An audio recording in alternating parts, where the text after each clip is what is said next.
What's your favorite thing about traveling? Majority of us has its own bucket list of dreamed places that you want to explore and discover if given a chance. But because of an unexpected tragedy, all of our plans were put off. An unknown author once said, "Fill your life with adventures, not with things. Have stories to tell, not stuff to show." Having an adventure is the best investment of life that you can ever have. Exploring the world made you realize how great the Creator is, for He can make a beauty of perfection. Traveling is a way of going out to your comfort zone, away from the ordinary routines or pleasures, and make an extraordinary thing that you can ever have.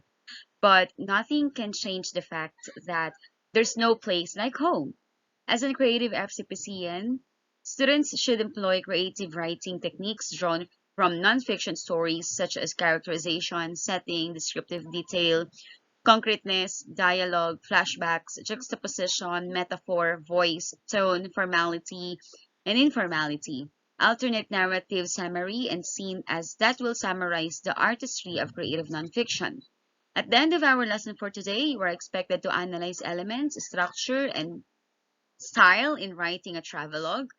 Design and make a creative travelogue that will promote the specific tourist spot that you have been visited before. And lastly, integrate travel experience or experiences in writing.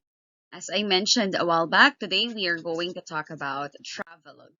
So when we say travelogue, it is a person's account of a journey to another country or place, and it can be either a written report with factual or many factual details or a narrative story about personal impressions and experiences supported by images. So there are steps for writing a travelogue. First one, decide on the purpose of your travelogue. While traveling, take notes about what you see, places you visit, and people you get with or you get acquainted with.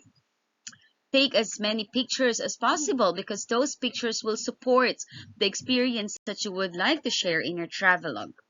When you return home, take the time to review your recordings, and you really need to choose the best video or the best clips that you could include in your travelogue.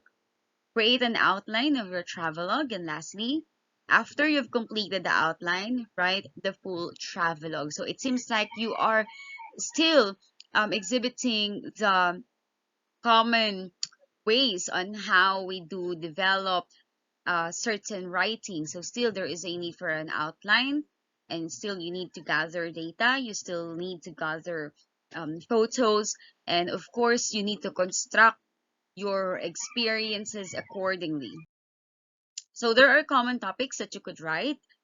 It could be about local customs and traditions, cuisine, depictions of places of interest, local history and culture, the adventures that you had, prices and transportation, which is very important because this will make your travelogue somehow factual and also entertainment.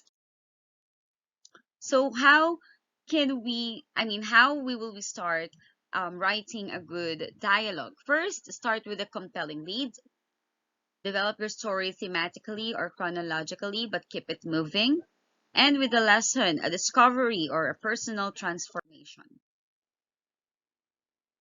So what are the do's and don'ts in writing a travelogue? First, in do's, include not only personal experiences, but also information that will be useful for those who will want to visit the country or the place that you describe.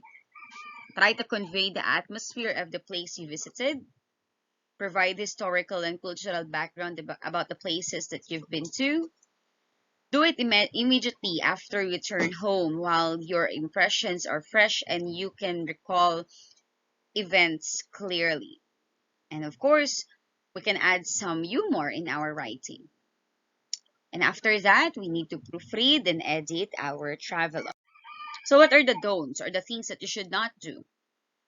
Shot pictures of yourself in the background of historical monuments for a travelogue. So there is really a need for you to know first the rules and the measures that you need to observe when visiting, for example, a monument or any historical buildings or historical figures in that place.